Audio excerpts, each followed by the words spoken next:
vamos a ver un video ahora donde construimos el modelo de demanda y oferta, dando oferta agregada.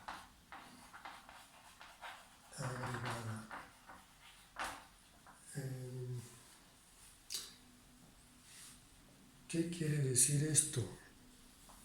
Bueno, es un intento de incorporar los tres mercados de la macro. El mercado de bienes, servicios, el mercado monetario y el mercado del trabajo. Entonces nosotros conocemos la función S, la función LM, que determinan el equilibrio, tasa de interés y producción, y hemos visto que con las políticas económicas estas curvas se desplazan y el equilibrio se puede modificar. Pero esto no está tomando en cuenta todavía el mercado del trabajo, ¿no? Entonces, del mercado del trabajo nosotros hablamos en relación a la curva de Phillips. En la curva de Phillips veíamos que había una relación entre desempleo, inflación, con la tasa natural de desempleo, y en cierta medida esa, digamos, es una función que describe el funcionamiento del mercado laboral por el lado de la oferta, de la cual ahora podemos tomar en cuenta en el intento de unir lo que hemos hecho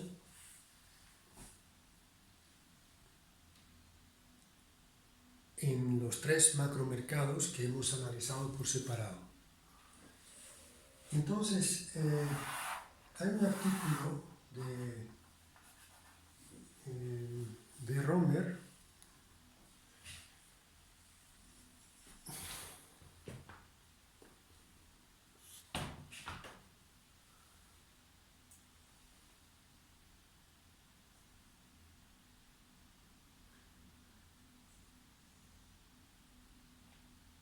el artículo es de David Romer, un economista norteamericano, que tiene un título un poco llamativo, dice La macroeconomía keynesiana sin la curva LM. Ese artículo ahora lo voy a subir en la plataforma y bueno, como es un artículo en inglés, es bastante breve,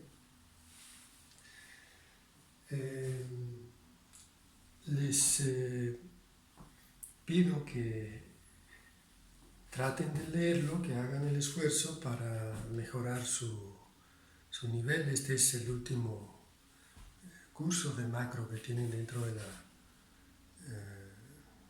la licenciatura y estas son las últimas cosas que van a escuchar. Sucesivamente vamos a hablar del sector exterior para terminar el curso. Entonces sería bueno que se esforzaran, pero bueno, los que tienen mucha dificultad con la lectura del inglés, traten por lo menos de entender este resumen, digamos, que estoy haciendo aquí del artículo de trabajo de Romer. Romer resume el ISLM de la siguiente manera. Él dice: con el ISLM nosotros estamos hablando de que el Banco Central mueve la curva LM, ¿cómo? Bueno, modificando la oferta de dinero.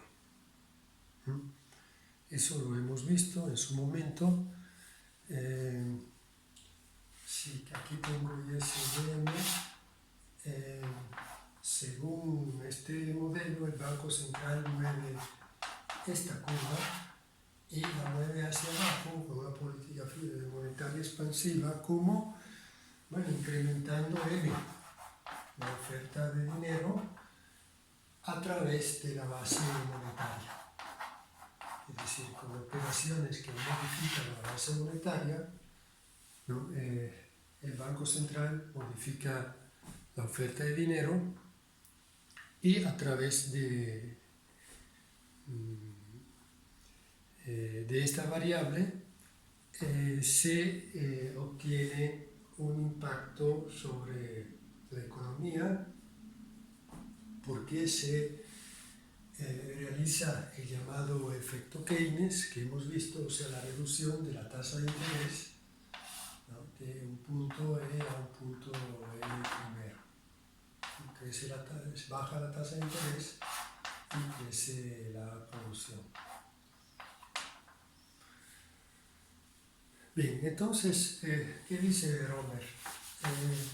Romer considera que la curva LM no es propiamente un instrumento adecuado para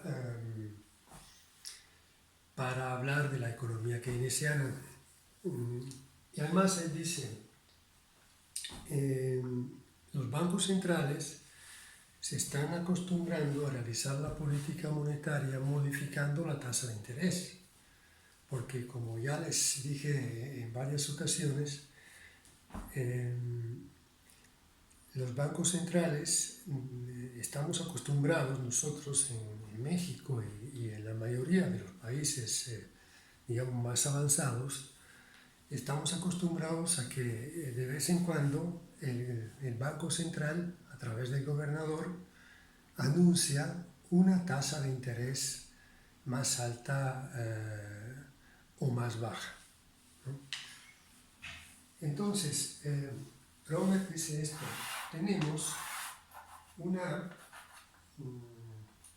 tasa de inflación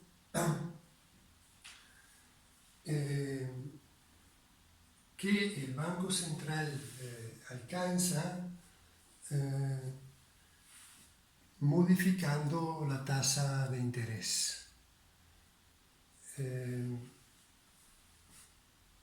O sea, modificando la tasa de interés R,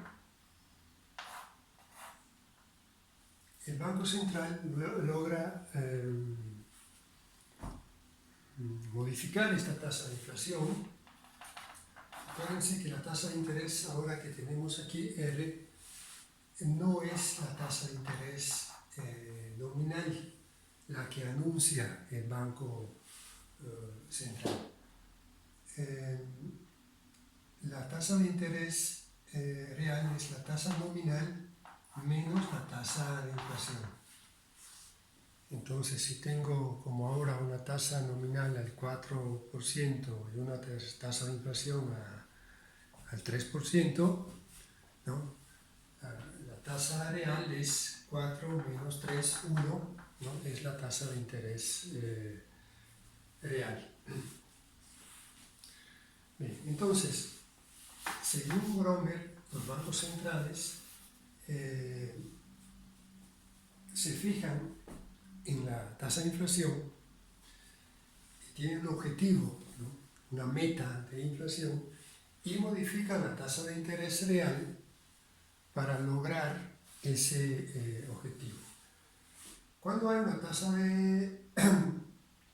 cuando se determina una tasa de interés real, según Romer, se obtiene un nivel de producción, porque esta tasa de interés real modifica las inversiones y la demanda agregada. Entonces, esta es, digamos, una variación notable con respecto al ISLM, porque aquí se está diciendo que las autoridades manejan la tasa de interés. Es la tasa de interés real la que van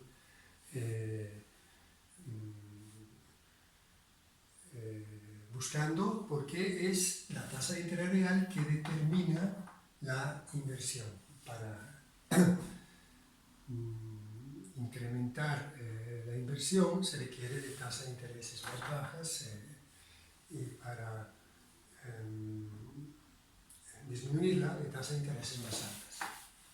Pero cuando el Banco Central utiliza la tasa de interés real, tiene un objetivo inflacionario en su cabeza.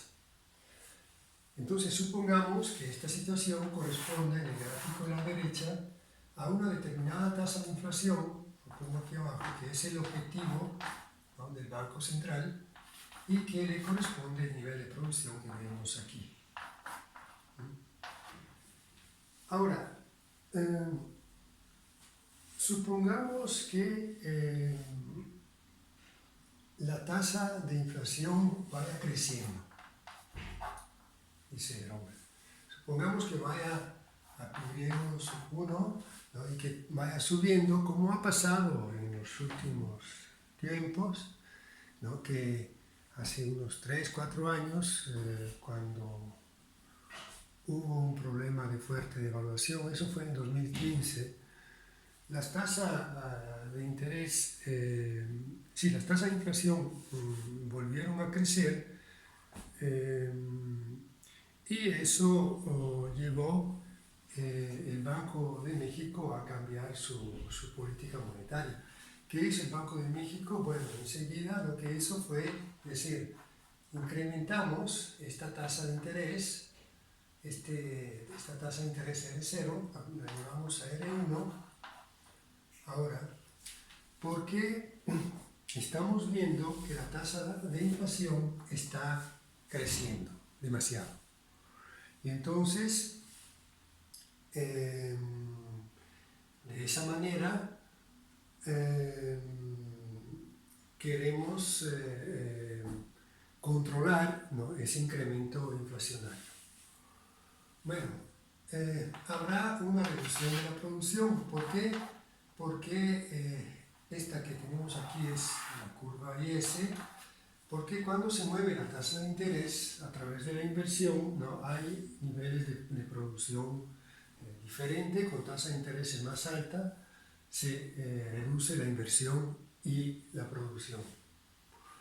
Entonces, ¿qué sucede? Que esta tasa de inflación que se está verificando conlleva un nivel de producción menor.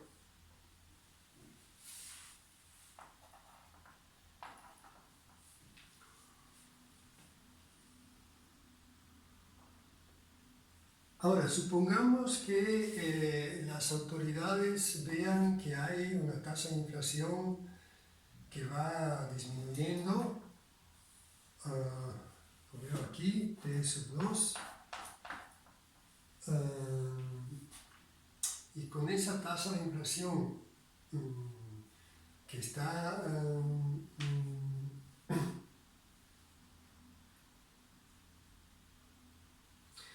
disminuyendo,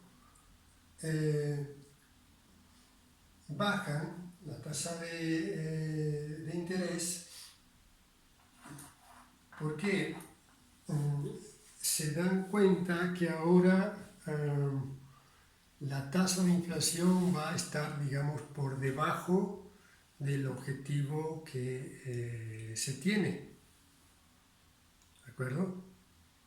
Entonces, cuando se ve que la tasa de inflación va por debajo del objetivo, o como ahora, ¿no?, que con un objetivo a un 3%, vemos que la tasa de inflación va al 1, por ejemplo.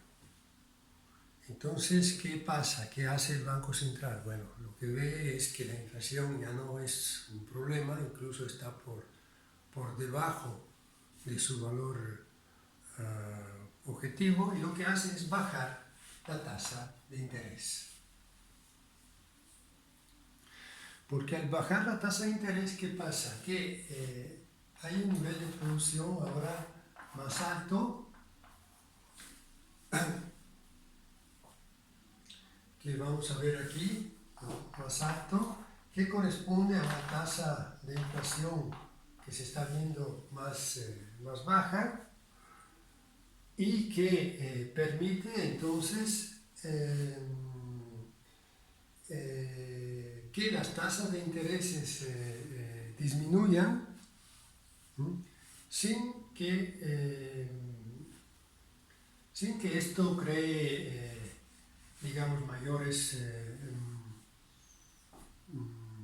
problemas, ya que siendo la tasa de inflación incluso por debajo, ¿no?, de lo que es un objetivo al 3%, por ejemplo, hay márgenes, ¿no? O sea, es posible reducir más la tasa de interés porque el bajo nivel de inflación lo permite, ¿no?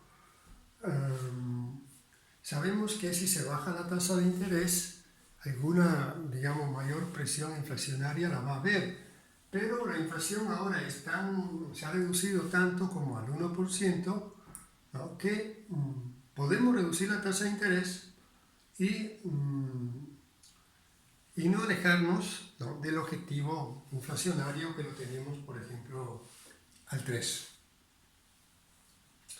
Entonces, eso quiere decir que con esta tasa de inflación más baja, ¿no?, se reduce la tasa de interés, por lo tanto, se tiene un nivel mayor de producción y de inversión, ¿no?, y la economía se va a encontrar en este punto aquí.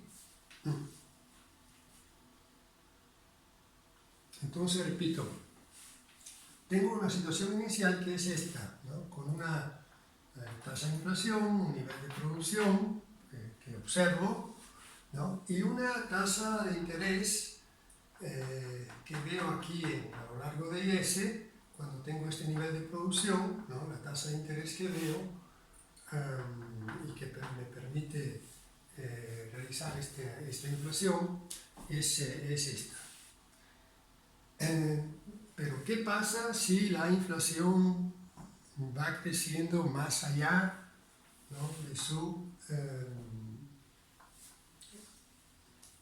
de su objetivo, de la meta? Bueno, lo que hace el Banco Central es incrementar la tasa de interés.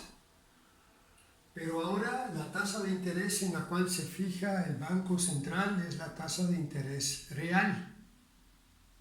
Es la tasa de interés real. Es decir, la tasa nominal menos la tasa de inflación. Al incrementar la tasa de interés, lo que sucede es que se reduce el nivel de inversión y de producción. Entonces, esto es como decir que cuando crece, ¿no?, la inflación, viene una política monetaria restrictiva, ¿no?, que aumenta la tasa de interés y baja ese nivel de producción que teníamos inicialmente. Entonces, el punto que se determina ahora por este lado es ese punto aquí. Este era E, este es el primero. Pero supongamos la situación inversa, que se vaya el fenómeno inflacionario por X razones, no se vea siempre menos fuerte. Entonces, el Banco Central decide de bajar la tasa de interés real, porque ve que la inflación va disminuyendo. Entonces, se puede disminuir la tasa de interés real porque sabemos que eso implica más inversión, más producción, ¿no?, y por lo tanto llevamos la producción aquí a nivel Y2. Con esta tasa de inflación más baja que se está observando. Entonces, bueno, voy construyendo aquí una curva que cuando la uno se llama ahora función de la demanda agregada, ¿no?, es una función de la demanda agregada que presenta Romer y que tiene aquí la tasa de inflación, aquí el PIB, ¿no? La producción, y cada punto a lo largo de la demanda agregada representa como un punto, digamos, de equilibrio en IS, ¿no? Y un punto de equilibrio también monetario. Es decir, un punto que el Banco Central considera conveniente y que con su política está realizando, ¿no? Como el punto primero, el punto segundo, que veíamos en este ejemplo. Entonces la conclusión de Romer es, si realmente el Banco Central actúa así, no es necesario tener aquí una curva LM. Incluso nos puede crear otros problemas que ahora no voy a mencionar. Dice Romer, vamos a observar qué hacen los bancos centrales, ¿no? Entonces, ¿qué hacen? Es manejar la tasa de interés. ¿Cuál es su objetivo? Bueno, su objetivo principal es la inflación. Algunos tienen también objetivos de empleo, de producción, pero son secundarios, digamos. En situaciones de crisis extremas se pueden convertir en objetivos más importantes, como es el caso de Estados Unidos, ¿no? Donde su Banco Central, que es la Federal Reserve, tiene el doble mandato, ¿no? O sea, de buscar la estabilidad de precios, una baja inflación estable, y también intervenir cuando la tasa de desempleo es muy alta para tratar de ayudar a la economía, como sucedió en el año, a partir de 2008, con la crisis de aquel año.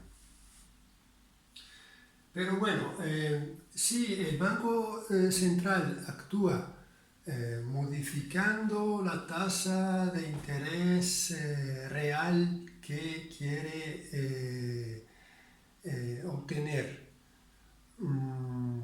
en base a cómo evoluciona la tasa de inflación, o sea, en base, digamos, a qué tanto la tasa de inflación se aleja, ¿no? de su nivel objetivo, bueno, entonces no es necesario tener una curva LM aquí. Nos conformamos con recordar de que hay una curva IS. Esta curva IS muestra la relación entre tasa de interés y producción de equilibrio, pero él dice la tasa de interés es la tasa de interés real, no nominal, porque es de la tasa de interés real que depende la inversión. Recuerdan que aquí llegamos diciendo que la inversión depende de la tasa de interés, pero dice Romer, es la tasa de interés real. Entonces es precisamente esa misma tasa de interés real que le preocupa al Banco Central, ¿no? Para obtener el nivel de inflación objetivo. Y entonces cuando veo que la inflación se va disparando, incremento esta tasa real y freno la demanda, ¿no? y la producción para tratar de combatir esta mayor inflación, y de esta forma obtengo un nivel de producción más bajo con esta política monetaria, que se llama restrictiva en este caso. Y si veo que la tasa de inflación va incluso por debajo, ¿no? Es menor del objetivo que tengo, bueno, hago lo contrario, ¿no? Reduzco la tasa de interés real, porque ahí la inflación ya no la veo con problemas, incluso si va creciendo un poco está bien, y entonces bajo la tasa de interés real crece la inversión, crece la producción, y eso quiere decir que estos bajos niveles de inflación no nos llevan a tasas a niveles productivos más altos. Bueno, este es el razonamiento de David Romer. Ahora, quería mostrarles cómo todo esto se puede, digamos, ir ahora juntando. Nosotros tenemos un modelo que nos ha llevado a determinar la función de demanda agregada, que reúne el equilibrio en el mercado de bienes, ¿no? Y el equilibrio monetario definido por la acción del Banco Central, por un lado. Y por el otro lado tenemos una curva de Phillips, la hago aquí en miniatura, porque ahora no quiero usarla. ¿Qué dice esa curva de Phillips? Bueno, que hay una relación inversa entre desempleo e inflación. O sea que cuando hay altos niveles bajos niveles de desempleo, lo cual obviamente implica altos niveles de producción, la tasa de inflación va creciendo.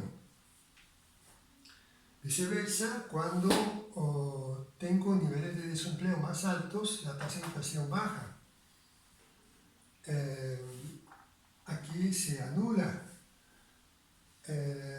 Entonces, yo podría representar esta misma gráfica en un plan donde aquí pongo la producción, aquí la tasa de inflación, y mostrar una función de este tipo creciente, ¿no? Que me dice que con niveles altos de desempleo, o sea, bajos de producción, la inflación es baja, incluso podría ser hasta negativa. No se muestra que esta curva empiece aquí abajo, pero podría lógicamente podría ser hasta así. Y luego, a medida que el desempleo disminuye, vamos hacia niveles de producción mayores, pero la tasa de inflación debe de crecer. Entonces, esta curva que refleja, digamos, en un plano cartesiano ahora donde tengo la producción y la inflación, la curva de Phillips, la llamamos curva de oferta agregada y la ponemos ahora aquí. Una curva que es creciente y que refleja, repito, esto que hemos dicho sobre la curva de Phillips,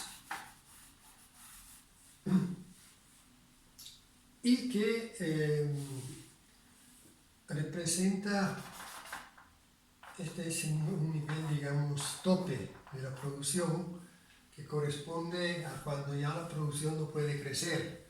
Y aquí la curva de oferta agregada sería vertical. Y bueno, y esta curva de oferta corresponde a la situación en la cual se encontraría el mercado laboral en cuanto a la relación entre tasa de inflación y tasa de desempleo, como decía Phillips, ¿no? Entonces, bueno, aquí podemos argumentar ahora acerca de las políticas económicas,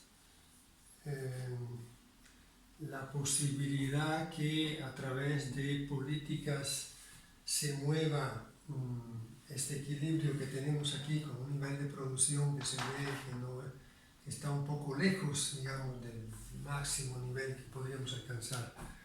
Nos podríamos mover con políticas expansivas, pero se ve que estas políticas expansivas que mueven la función de la demanda agregada, política de gasto público, por ejemplo, ¿no?, de mayor gasto, conllevan inflación.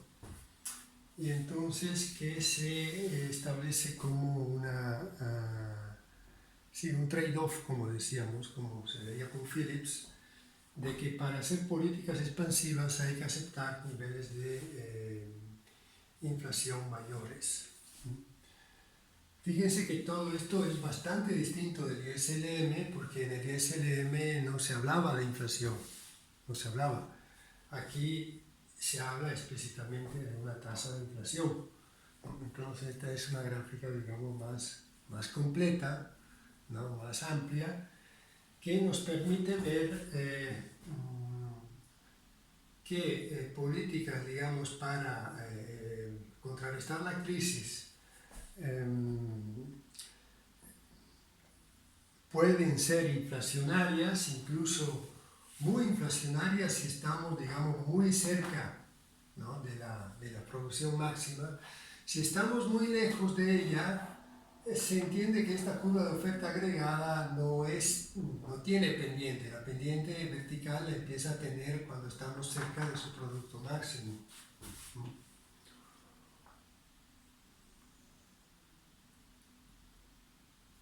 Entonces, bueno, las políticas fiscales, digamos, por ejemplo, tienen una cierta eficacia cuando la situación está muy mala, la crisis es muy grande, porque no deberían ser tan inflacionarias, ¿no?, en esta zona. Se hacen muy inflacionarias cuando la economía ya está bien, entonces ya no se necesitan estas políticas expansivas y serían solo inflacionarias. Por aquí, si estoy por aquí, seguir moviendo la curva de demanda agregada hacia afuera es solo para crear inflación. Pero aquí vemos que hay otras maneras, ¿no?,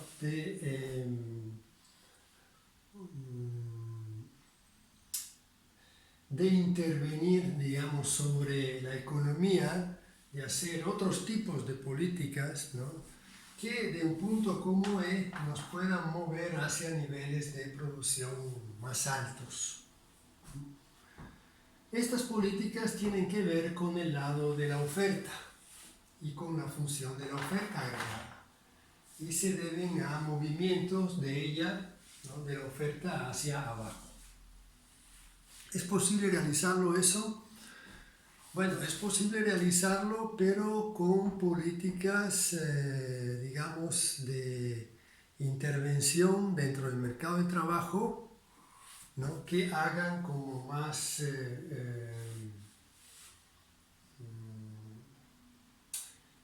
conveniente el empleo por parte de las empresas.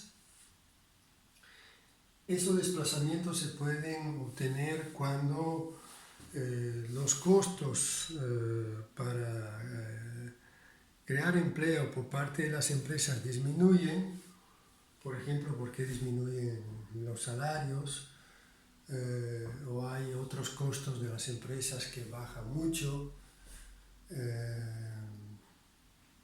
por ejemplo, costos para importar bienes, como veremos, ahí se viene a determinar, se viene a jugar un papel importante la tasa de cambio. Tasa de cambio es el precio del dólar. Cuanto más barato es el dólar, ¿no?, más se abarata la compra de productos importados, y entonces eso como que reduce el costo de las materias primas, mueve la curva de función agregada hacia abajo, la función de oferta agregada, y determina niveles de producciones más altos, incluso con niveles de inflación más bajos, como aquí, ¿no?, punto de primero. O lo mismo se puede obtener con incrementos de productividad, que igual reducen el costo del trabajo por unidad de producto.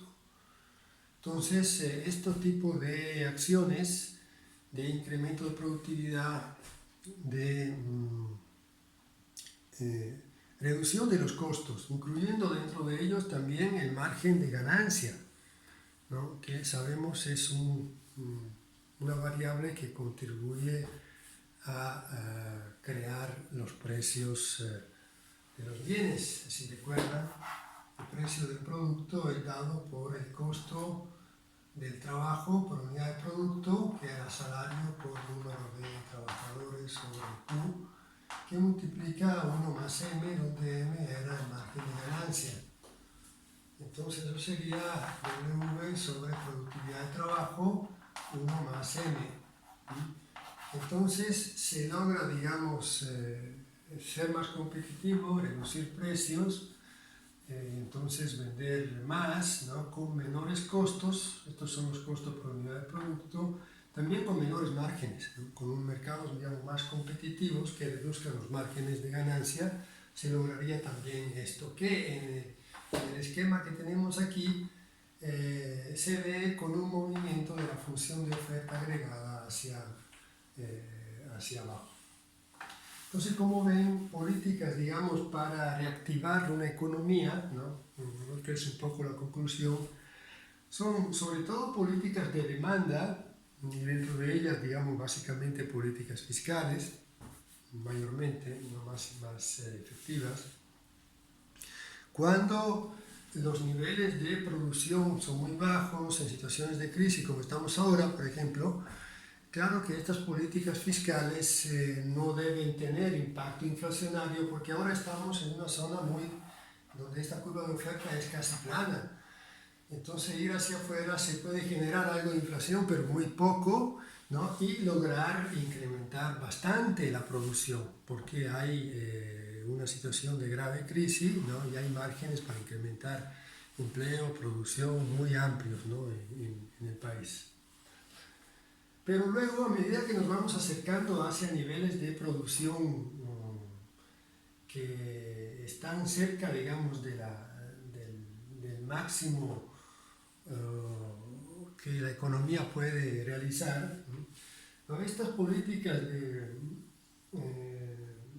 de oferta pueden ser convenientes porque si insistimos con la política de demanda, vamos a tener pocos efectos sobre la producción y mucha inflación, ¿no?